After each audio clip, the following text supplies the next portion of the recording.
Thank you so much for having me join you today. It's a real honor and a pleasure. This happens to coincidentally be the launch day for this book in various editions around the world. So I'm very grateful that we aligned our schedules accordingly, and that you've taken such an interest in this book. And it's I that have already learned a lot from you and your work, and those of you participating in your organizations that are so focused on this Great Lakes region. I first wrote an article sort of, promoting in some ways inadvertently the region about more than 10 years ago, when I was searching for the future of human geography and trying to understand what the climate oases of the future are. And that's the story that really begins at the beginning, that I write about in the beginning of this book, because it was the genesis of the process of writing it. But along the way, a whole bunch of things sort of intervened before I finally got around to doing this book about the future of human geography. And that's kind of where I want to start the story. I want to give a global overview of some of the trends I see, and then hone in to North America and the Great Lakes region, and talk about some of the technological, political, and other lessons that I've learned in the course of my research. So I'm going to just share my screen now and bring up the slides and jump right in. So I mentioned human geography right now, and let me be clear that that's one of 4 layers of geography. And the problem with our geographical understanding, and I'm going to be cruel here, but most people around the world are cartographically illiterate, let's just say.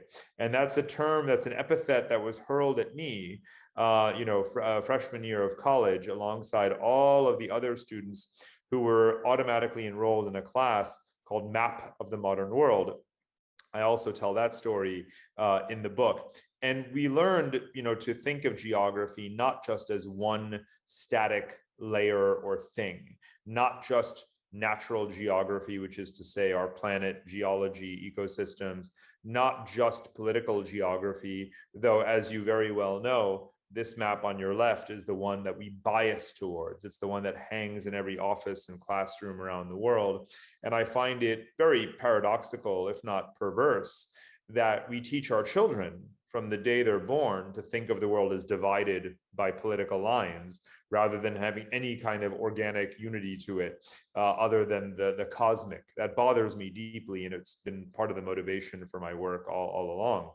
And we can't think of the world purely in terms of the functional geography of infrastructure at the bottom, though I do believe that it merits deep analysis, and it's really the kind of subject of the prequel to this book. And then there's human geography. And again, maybe the greatest irony of all, that we don't spend enough time visualizing our own geography, the geography of us, the distribution of the human species around the planet.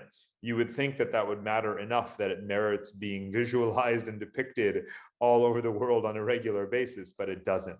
And the truth is that it's not that I want to privilege one or the other. I've now written books about each of these layers of geography. They're all very important. But what's most important is to view them together. It's to have an integrated view of demographics, resources, borders, infrastructure, and other variables, quite frankly.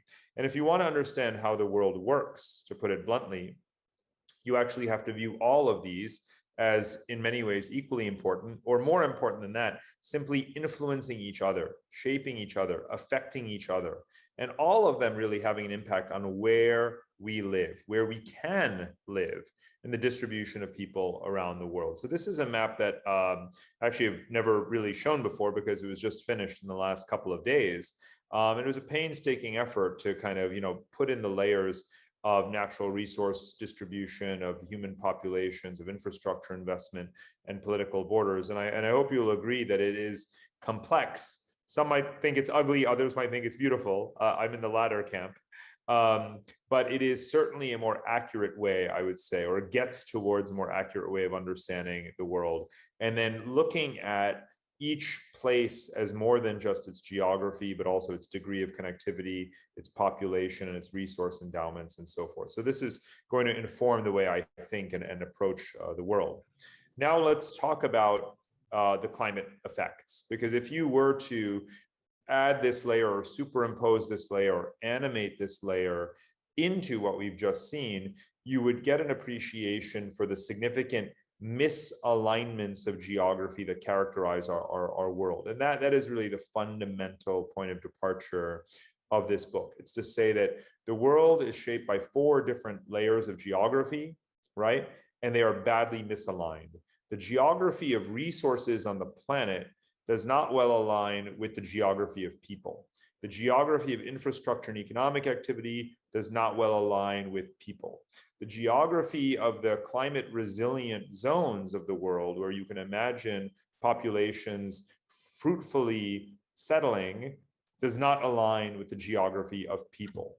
And that's what this map is about. You know, when you look at the NASA and IPCC forecasts around that have modeled the impact of temperature rise on the suitability of different geographies for human habitation, this is what they are telling us. This is actually the same map that you can see behind me, by the way.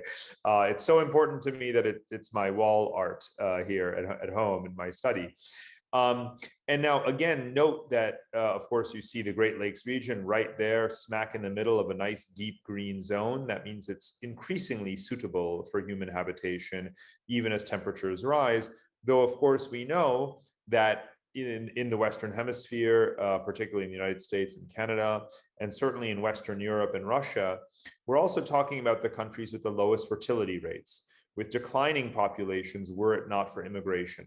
And in the red zones, the places becoming less habitable, those are societies that are massively populated today.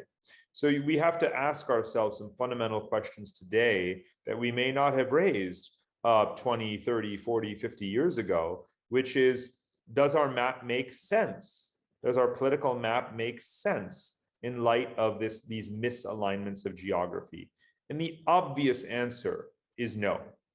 And the question I ask in this book, and it's not a naive question, but a very serious one, is what are we going to do about it? Because it's not something that one country, one government, one organization is going to fix for us. No external actor is going to help us to untangle this situation and to conceive of a new model of realigning our geographies and redistributing the human population. It is very much within our grasp to do so, but the most powerful force in the world happens to be inertia, right? Doing things the way you've done them because that's the way you've done them, not because it's right, not because it's sensible. And I want us to step back and reimagine that human geography in light of these changes, and of course, what that might mean for the Great Lakes region. So right now, our climate diplomacy with COP26 right around the corner is heavily focused on mitigation. It's all about mitigation. Manhattan projects for mitigation, decarbonize industry and supply chains, large-scale renewable energy, geoengineering projects are being talked about more and more, especially deflecting solar radiation. I myself have written about this. We're not giving enough attention, certainly not as much, to adaptation. And this, I believe, is equally important, because as much as I agree that we need Manhattan projects for mitigation, for reducing emissions and so forth, I also am keenly aware and observant, as are all of you, that every single day, even as we try and move towards controlling emissions and reducing emissions, hundreds of millions of people are affected very perniciously by the effects of climate change. And the other thing to remember is that even if we were to stop all greenhouse gas emissions today, the accumulated effects of climate change that are baked into our atmosphere are going to continue to have very negative impacts long into the future. A place that has drought today will likely have drought tomorrow. It's already unlivable today, and we're not doing enough to help those people adapt. Now, remember also that the climate is a complex system. It doesn't snap back in a mathematical way towards what it was in 1800 or 1900 or even 2000. The boulder is rolling down the hill, and we don't know exactly where it's going. But remember that the climate is not going to adapt to us. We have to adapt to it. And the one thing of the things that we can do with respect to climate adaptation, which is new kinds of infrastructure, new kinds of building design, climate proofing various geographies. We need Manhattan projects for all of those. But here's the one thing you'll never hear about at COP26. It's large-scale population resettlement. right? Even though the number of climate migrants, climate refugees in the world exceeds every other category of refugee or migrant, right? You won't hear this. Why? Well, who are the people negotiating at COP26? They're representatives of sovereign governments. What word did I just use? Sovereign. What is sovereignty about?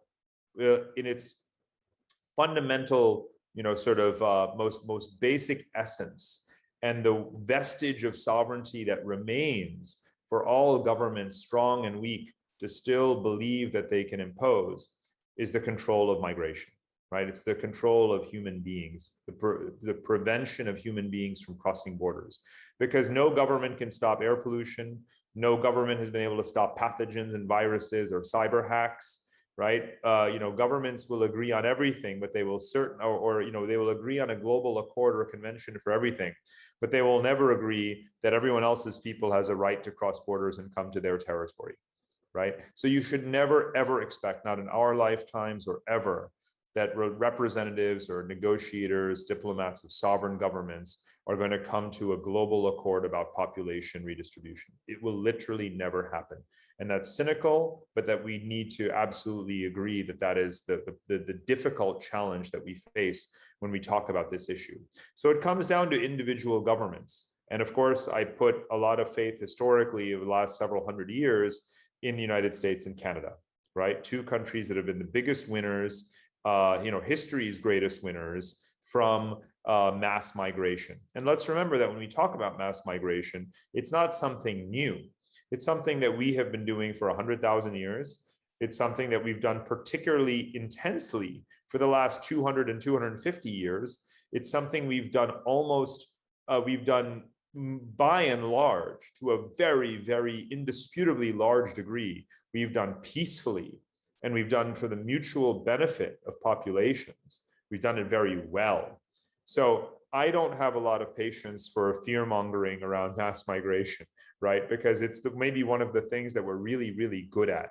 And it's the one thing that America has been amazing at. And Canada today, of course, has been best of all in terms of the proportion, setting this target of a 1% growth in the population every single year, a target of 400,000 new migrants. Now let's bring in the climate angle and let's hone in on the Great Lakes region. If you look at the climate forecast, and this is a map that's adapted from the climate impact study that many of you would surely have seen.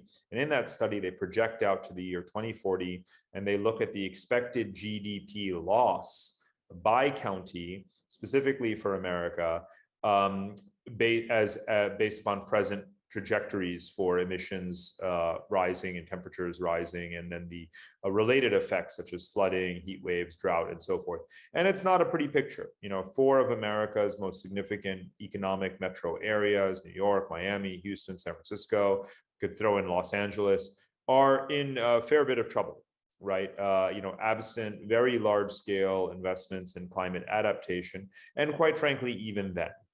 And so there isn't really, of course, as we know, when we look at the US, a master plan around how to, again, fix this situation, right? The infrastructure spending is locked. And even if it were ratified, what is it? How much is it? Where is it going? What's it going to do? And so forth isn't a national question in America. Note, of course, the Black regions or the darker shaded regions are ones where you're expected to see GDP growth, right?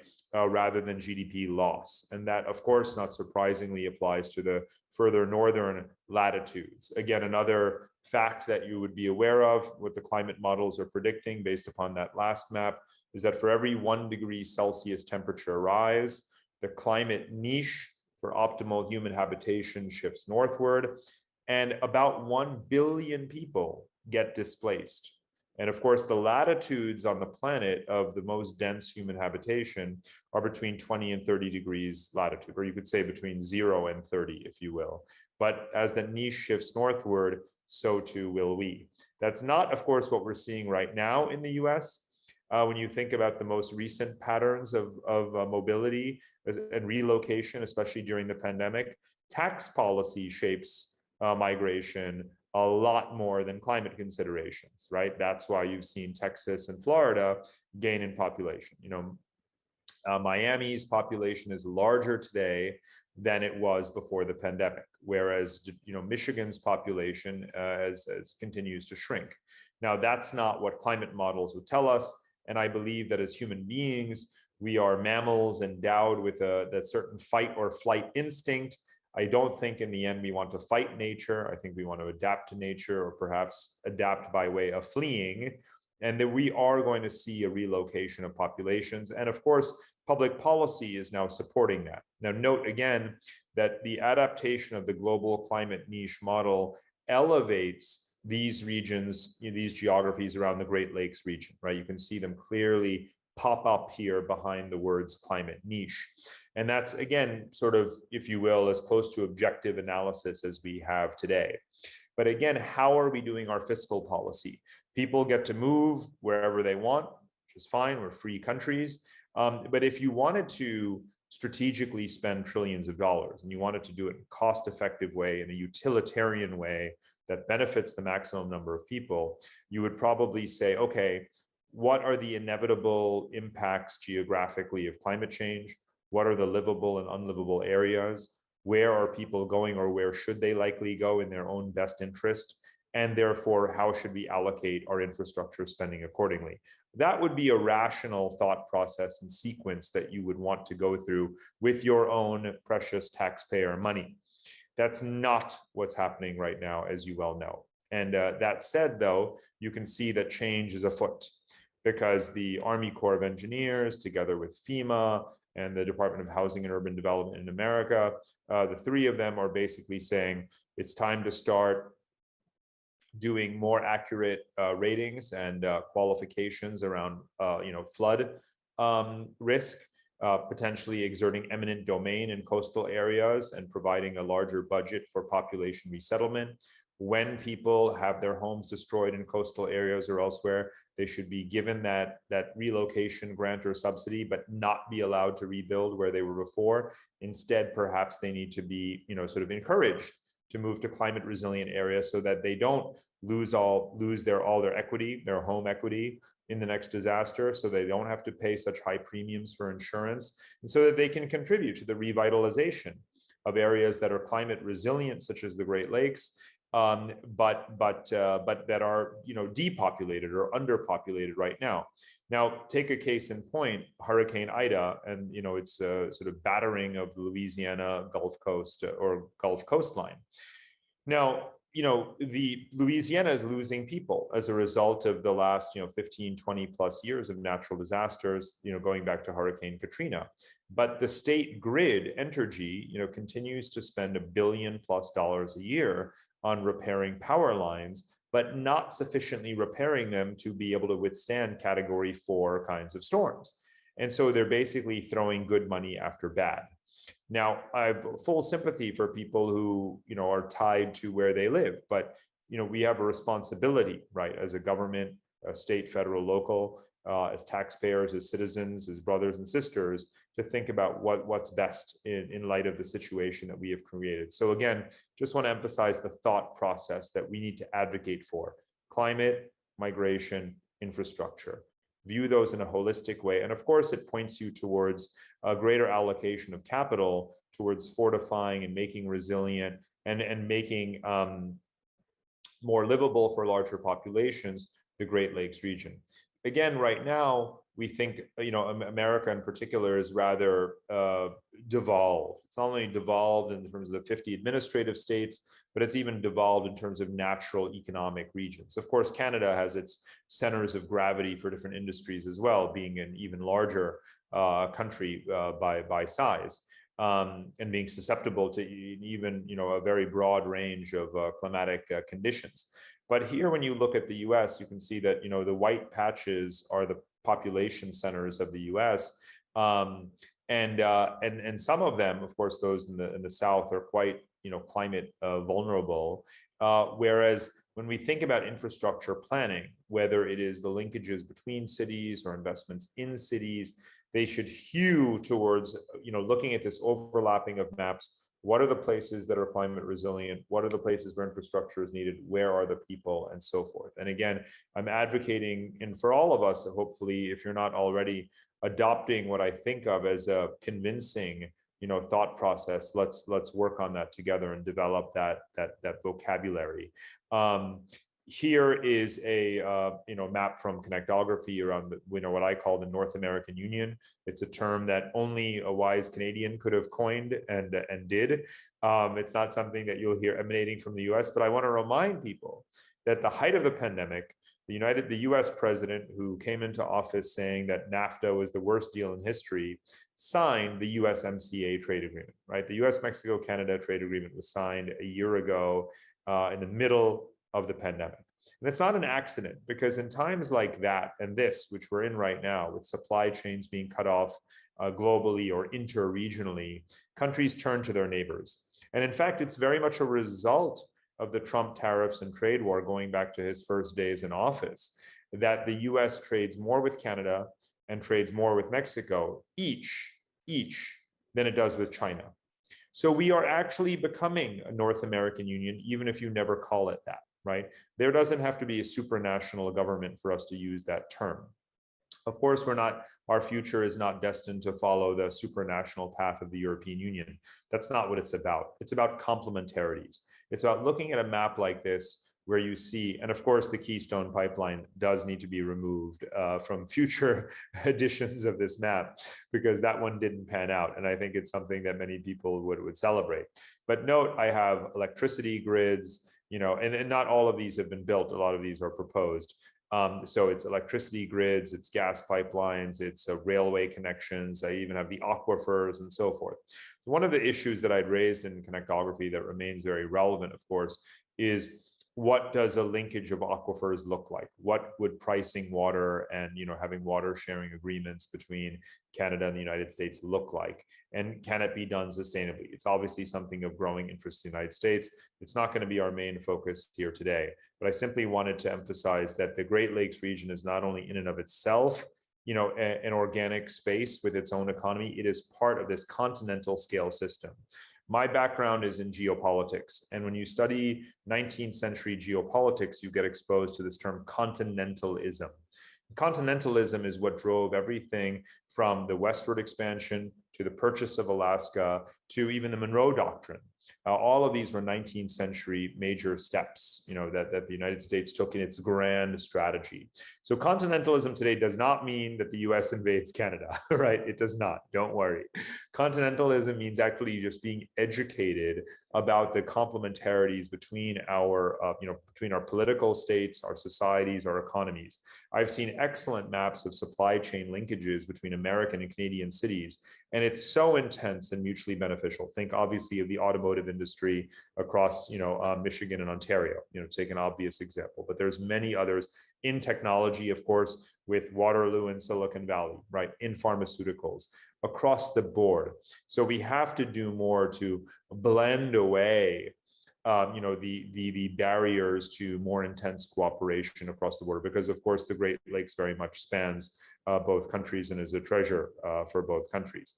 Now, I've used the word rationality several times. I want to take it a step further. My own company does do some work in this area. I'm just going to very briefly explain it, because we're using big data. We want to look at the 100 data sets. There are about 100 plus data sets that have had, or variables that have had the most significant impact on real estate in the United States in particular. Now, the same work could be applied to Canada, and we're working on that gradually.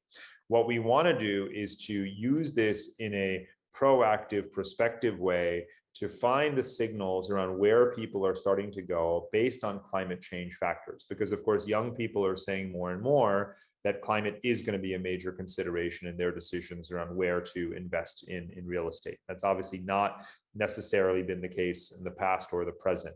So we take that very seriously, and we try to make these longer term calculations. And by making this data available, we also want to nudge people's decisions. Are you going to have to pay more for insurance somewhere? Well, then why would you go there, right? Go to a place that's more climate, resilient. Is the cost of land still very affordable and the cost of housing affordable? How affordable housing is an utmost priority all over the world. That's maybe the one thing, actually, let me just say a quick word here. We don't all perceive climate change equally around the world.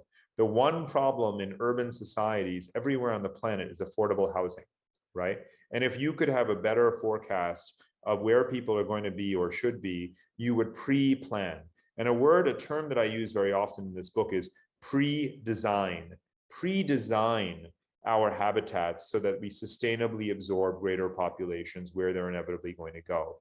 So we're trying to use a neural network tool. There's a complex methodology behind this that allows the entire commercial community really to do more accurate and logical. And this is complex reasoning. It can't really be done, sort of juxtaposing 100 data sets, running regressions and making future forecasts based on changes in one variable such as tax or temperature is too much for the human mind to handle. So you need to take a big data approach.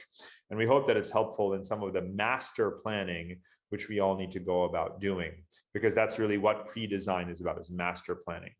Now, I'm going to start to wind up. I want to, have plenty of time for a conversation, so I won't go too much into this. But I mentioned Canada as being such a generous country in terms of importing migrants and having such a robust talent strategy. It comes at a time when the United States has, unfortunately, and this does go back actually to the Obama administration and the political pressures that he faced through the Trump administration, or you could say it goes back 20 years to the 9/11 terrorist attacks. But be that as it may, the United States is not absorbing the lion's share of young migrants the way it used to, right?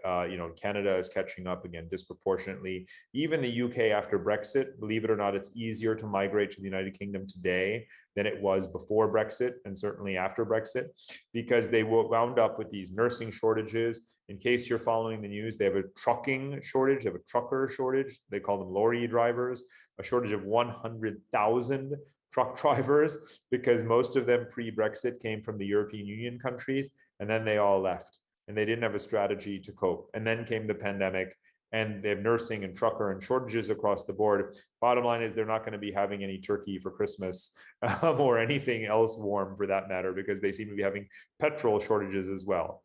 Countries that make such devastating mistakes in their immigration policy pay the price. So I want to pause again and applaud Canada for not making that mistake. You've just had an election. Germany's just had an election, and guess which party's won? Or in the continuity, obviously, in Canada's case, but you don't have immigration as the hot button existential polarizing issue. It was in Germany after the Syrian refugee crisis 5 years ago. Fast forward to today, and guess what? The far right parties are gone, right? They're not influencing national decision making. Germany is officially a mass migration country, and it's the strongest economy in Europe as a result. So, hold on, Canada, keep doing what you're doing, because you'll become a demographic superpower in addition to a resource superpower, in addition to an innovation superpower and everything else as well. Because one of the arguments I make in the book is that collecting people is collecting power. And the world is not overpopulated. The world is heading into a demographic plateau, right? An actual plateau in the number of human beings on the planet.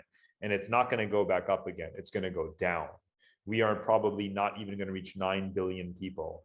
And so instead of thinking of the world as being a Malthusian crisis, we need to realize that the world population is going to begin to decline. And those countries that collect people are the ones that are going to have the industrious population, the innovators, the taxpayers, the entrepreneurs, the caregivers, and the students, and so forth. All of that matters a lot in a depopulating world. And it's not a phrase you may even be familiar with. The term I use in the book is peak humanity. It's not a phrase we've needed, because during the course of the 20th century, the world population quadrupled.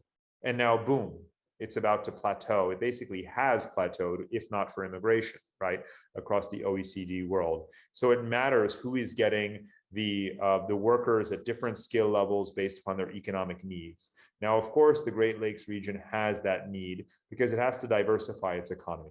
It has to reinvent itself away from traditional sectors towards new innovative sectors, services, economic areas, construction, 3D printing, all of the things that are going on in the new economy, and capturing remote workers as well, which is something that places like Vermont are doing as they offer subsidies or gifts, for remote workers who will move there. But bring in young people. Now, again, you can tell that this has been happening in Toronto, and it's happening in other cities across Canada. So if you look at this ranking by BCG of the sort of reputation or desirability of countries based upon these kind of global worker surveys, Canada ranks very, very high, is doing very well, has really climbed up, and so forth. And you want to obviously rank high on this list and attract people. So what can you do in the Great Lakes region to say, hey, we're climate resilient, we have adequate housing, or do you, right? It's a big priority. We need to invest into that. Full broadband access for everyone, good mobility and public transportation, all of those things. So there's many, rankings of the variables that make for friendliness to attracting youth.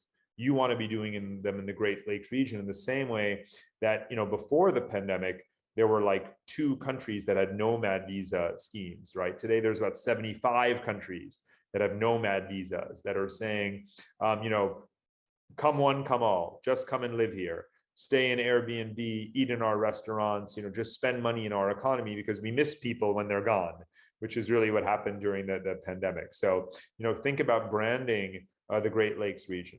What I do in the book is actually go and survey all of the places that I view as potential climate oases, right? In the Great Lakes region right there, you see is quite a density.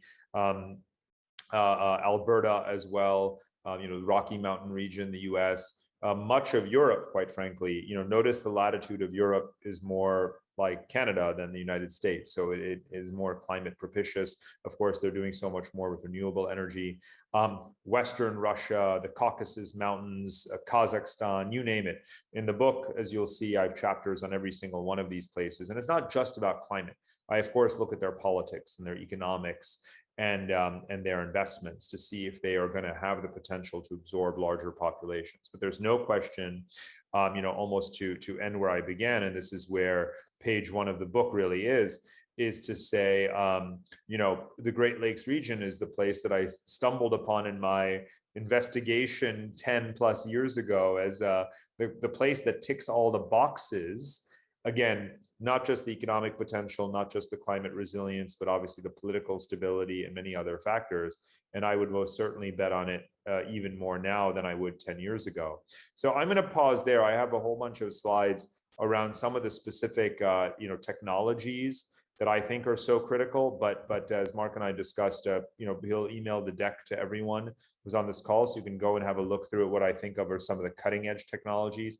I'll also just say that none of this is foreordained.